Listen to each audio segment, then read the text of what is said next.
This is our early access, completely released game that's got DLC and microtransactions. Don't forget to buy the Access Battle Pass.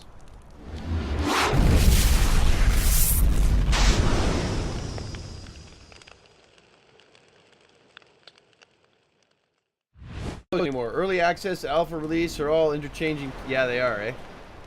This is our early access, completely released game that's got DLC and microtransactions. Don't forget to buy the Access Battle Pass. Should have clipped that, please. When I say somebody, I mean Josh. People used to make games, and then they would add on additional content, and it would extend the life of the game, so more people bought the game, right? Over time, there'd be a bell curve. People come out and buy it full price, and the price would change. You know what I mean? Now, but the underpinning of that was you need to make a good game, and then people play forever.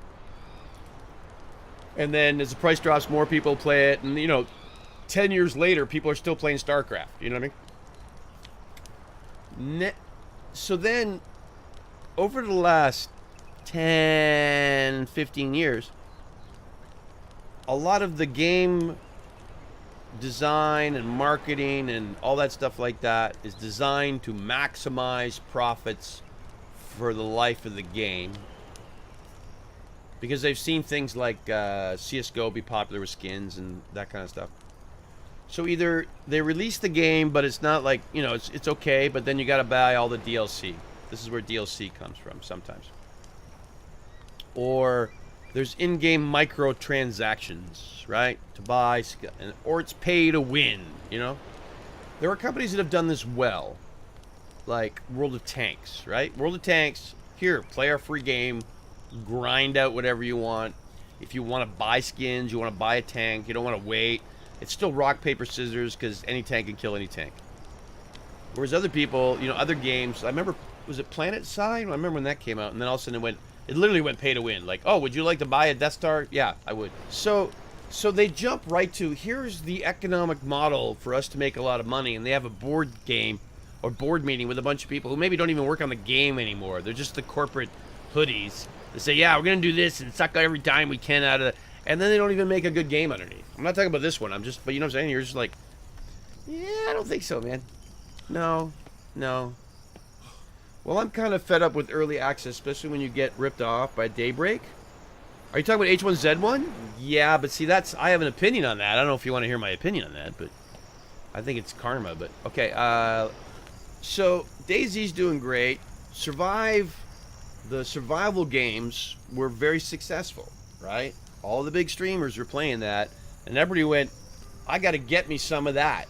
So then H1Z1 says, okay, what is everybody complaining that DayZ's not doing? Well, there's no building, and there's a couple of those things, and we want to make a... Oh, wait a minute. Anyways, so then, Daybreak looks at, and rightly looks at DayZ, it says, what's everybody complaining about? And they make two sections. They make a PvE section that's got cars, and I think I'm cold.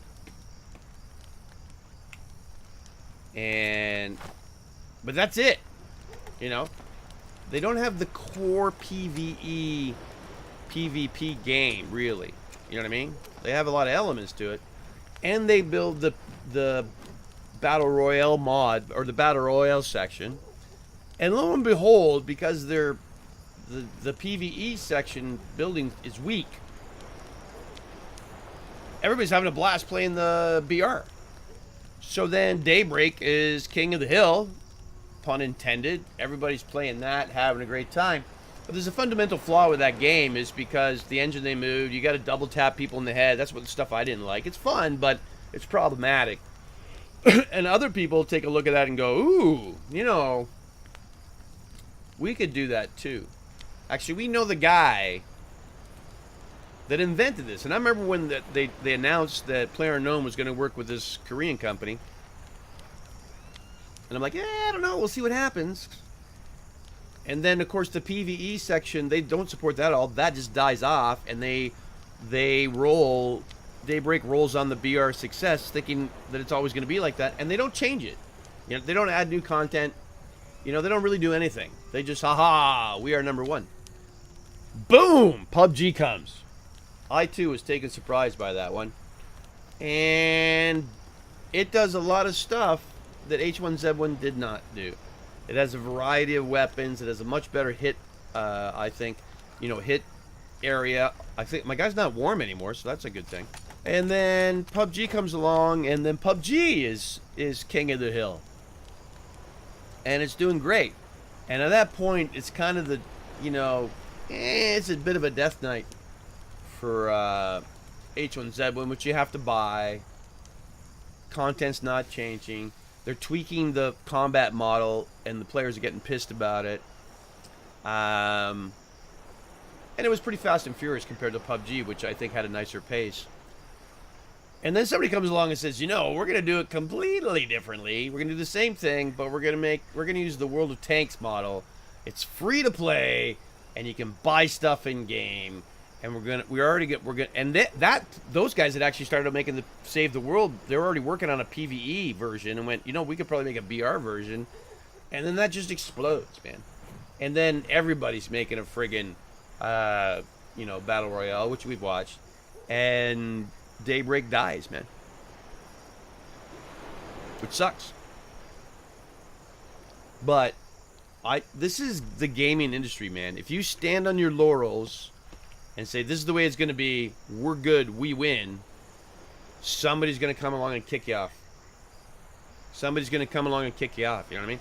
And then by the time Daybreak tried to catch up, it was too much, too little, too late. You know what I mean? It really was. And I'm very curious to see what happens when somebody makes a mod for Survivor games for DayZ. That'll be interesting, but we'll see.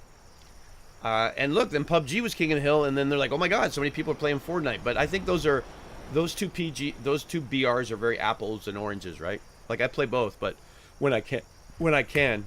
But they are apples and oranges.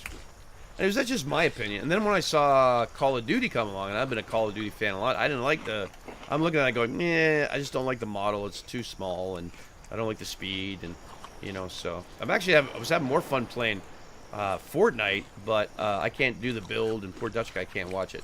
But anyways, but if you stand on your, and it's not just gaming companies, it's IT companies as well, right? IT companies do the same thing. They're like, we're king of the hill, and that's the way it's going to be. And then, nope. So, all of us do the same thing. We can forget to be grateful, and then very much put the cart before the horse, I think. Like, whoa, what was this? Well, that's just stuff I dropped. Okay. People put the cart before the horse. They forget why their business is in there. They're too busy looking at the quarterly reports instead of doing, checking to see whether or not their product is good and whether the gamers are happy or whoever the customers are.